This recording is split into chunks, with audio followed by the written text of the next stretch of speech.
जिसको कुछ करना ही नहीं है वो कुछ घोषणा करते रहे, उसके घोषणा कौन भाई। विपक्ष हमेशा ये कहता है कि जदयू को अगर कोई चला रहा है तो वो ललन सिंह है। ललन सिंह, ये भी बातें आती है कि कई लोगों का टिकट तो सिर्फ ललन सिंह के कहने पर कटा है। सबसे पहला नाम प्रहलाद यादव। कई लोगों के टिकट जो है वो लिए गए वापस देने के बाद ललन सिंह के कारण। अब देखिए ललन सिंह, आप देखिए अगर तो नीतीश कुमार की सभा से गायब हो रहे हैं। गायब मैं इसलिए बोल रही हूं क्योंकि हमेशा ललन सिंह नीतीश कुमार के साथ रहते थे, लेकिन अब संजय झा रहते हैं और पीएम के भी कार्यक्रम में ललन सिंह नहीं पहुंचे थे। कल फिर प्रधानमंत्री आ रहे हैं, उससे पहले ललन सिंह का बड़ा बयान आया है। ललन सिंह ने विपक्ष पर तो हमला किया ही है, इसके साथ ही कई और बातें भी कही है, बड़ा बयान दिया है। सबसे पहले सुनिए क्या कुछ केंद्रीय मंत्री ललन सिंह कहते नजर आ रहे हैं। कौन सा घोषणा पत्र, जिसको कुछ करना ही नहीं है वो कुछ घोषणा करते रहे, उसके घोषणा कौन वैल्यू।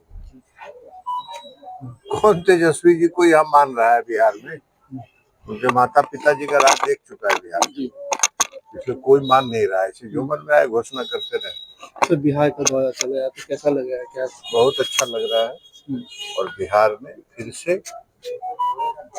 एनडीए की सरकार बनेगी। तो एक लास्ट सवाल है, जिस तरह से ओबीसी जी आए थे, उन्होंने अब नीतीश जी के शासनकाल को भी जंगल राज का छोड़िए ना ओबीसी जी का।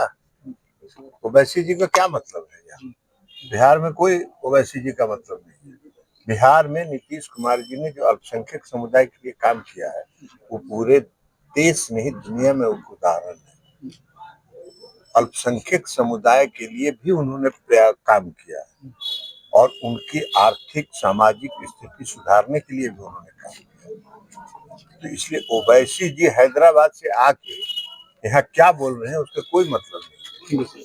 देखिए तेजस्वी यादव के घोषणा पत्र और ओबीसी के घुसपैठिए वाले बयान पर ललन सिंह ने पलटवार किया है। केंद्रीय मंत्री मुंगेर सांसद राजीव रंजन सिंह उर्फ ललन सिंह ने एनडीए प्रत्याशी के पक्ष में प्रचार करते हुए कहा कि बिहार में फिर से एनडीए की सरकार बन रही है। उन्होंने महागठबंधन के घोषणा पत्र पर कटाक्ष करते हुए कहा कि जिसको कुछ करना ही नहीं है उसके घोषणा पत्र का क्या महत्व है।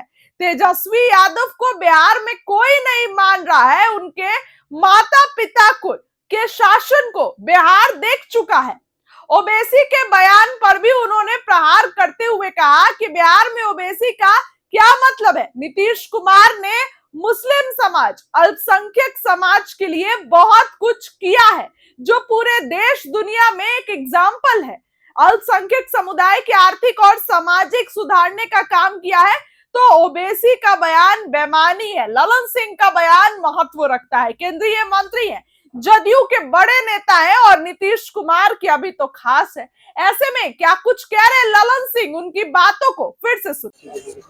कौन सा घोषणा पत्र, जिसको कुछ करना ही नहीं है वो कुछ घोषणा करते रहे, उसके घोषणा कौन वैल्यू। कौन तेजस्वी जी को यहाँ मान रहा है बिहार में। उनके माता पिताजी का राज देख चुका है बिहार, इसलिए कोई मान नहीं रहा है। इसे जो मन में आए घोषणा करते रहे। तो बिहार का दौरा चला है तो कैसा लग रहा है? क्या बहुत अच्छा लग रहा है और बिहार में फिर से एनडीए की सरकार बनेगी। तो एक लास्ट सवाल है, जिस तरह से ओबीसी जी आए थे, उन्होंने अब नीतीश जी के शासनकाल को भी जंगल राज का छोड़िए ना ओबीसी जी का। ओवैसी जी का क्या मतलब है यहाँ बिहार में? कोई ओवैसी जी का मतलब नहीं है। बिहार में नीतीश कुमार जी ने जो अल्पसंख्यक समुदाय के लिए काम किया है वो पूरे देश नहीं दुनिया में उदाहरण है। अल्पसंख्यक समुदाय के लिए भी उन्होंने काम किया है और उनकी आर्थिक सामाजिक स्थिति सुधारने के लिए भी उन्होंने काम किया। तो इसलिए ओवैसी जी हैदराबाद से आके कौन सा घोषणा पत्र, जिसको कुछ करना ही नहीं है वो कुछ घोषणा करते रहे, उसके घोषणा कौन वैल्यू। कौन तेजस्वी जी को यहाँ मान रहा है बिहार में। उनके माता पिताजी का राज देख चुका है बिहार, इसलिए कोई मान नहीं रहा है। इसे जो मन में आए घोषणा करते रहे। तो बिहार का दौरा चला है तो कैसा लग रहा है? क्या बहुत अच्छा लग रहा है और बिहार में फिर से एनडीए की सरकार बनेगी। तो एक लास्ट सवाल है, जिस तरह से ओबीसी जी आए थे, उन्होंने अब उस नीतीश जी के शासनकाल को भी जंगल राज का संज्ञान छोड़िए ना ओवैसी जी का, ओवैसी जी का क्या मतलब है यहाँ? बिहार में कोई ओवैसी जी का मतलब नहीं है।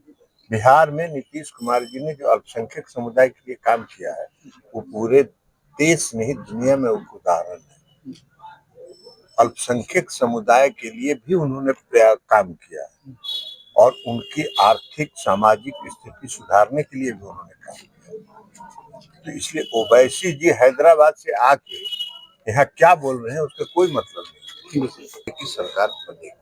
तो एक लास्ट सवाल है, जिस तरह से ओबीसी जी आए थे, उन्होंने अब उस नीतीश जी के शासनकाल को भी जंगल राज का संज्ञान छोड़िए ना ओवैसी जी का, ओवैसी जी का क्या मतलब है यहाँ? बिहार में कोई ओवैसी जी का मतलब नहीं है। बिहार में नीतीश कुमार जी ने जो अल्पसंख्यक समुदाय के लिए काम किया है, वो पूरे देश नहीं दुनिया में एक उदाहरण है। अल्पसंख्यक समुदाय के लिए भी उन्होंने काम किया है और उनकी आर्थिक सामाजिक स्थिति सुधारने के लिए भी उन्होंने काम किया। तो इसलिए ओवैसी जी हैदराबाद से आके यहाँ क्या बोल रहे हैं उसका कोई मतलब नहीं। कौन सा घोषणा पत्र? जिसको कुछ करना ही नहीं है वो कुछ घोषणा करते रहे, उसके घोषणा का कौन वैल्यू? कौन तेजस्वी जी को यहाँ मान रहा है बिहार में? उनके माता पिताजी का राज देख चुका है बिहार, इसलिए कोई मान नहीं रहा है। इसे जो मन रहा है घोषणा करते रहे। तो बिहार का दौरा चला है, तो कैसा लग रहा है? क्या बहुत अच्छा लग रहा है और बिहार में फिर से एनडीए की सरकार बनेगी। तो एक लास्ट सवाल है, जिस तरह से ओबीसी जी आए थे, उन्होंने अब उस नीतीश जी के शासनकाल को भी जंगल राज का संज्ञान छोड़िए ना ओवैसी जी का, ओवैसी जी का क्या मतलब है यहाँ? बिहार में कोई ओवैसी जी का मतलब नहीं है। बिहार में नीतीश कुमार जी ने जो अल्पसंख्यक समुदाय के लिए काम किया है, वो पूरे देश नहीं दुनिया में एक उदाहरण है। अल्पसंख्यक समुदाय के लिए भी उन्होंने काम किया है और उनकी आर्थिक सामाजिक स्थिति सुधारने के लिए भी उन्होंने काम किया। तो इसलिए ओवैसी जी हैदराबाद से आके यहाँ क्या बोल रहे हैं उसका कोई मतलब नहीं।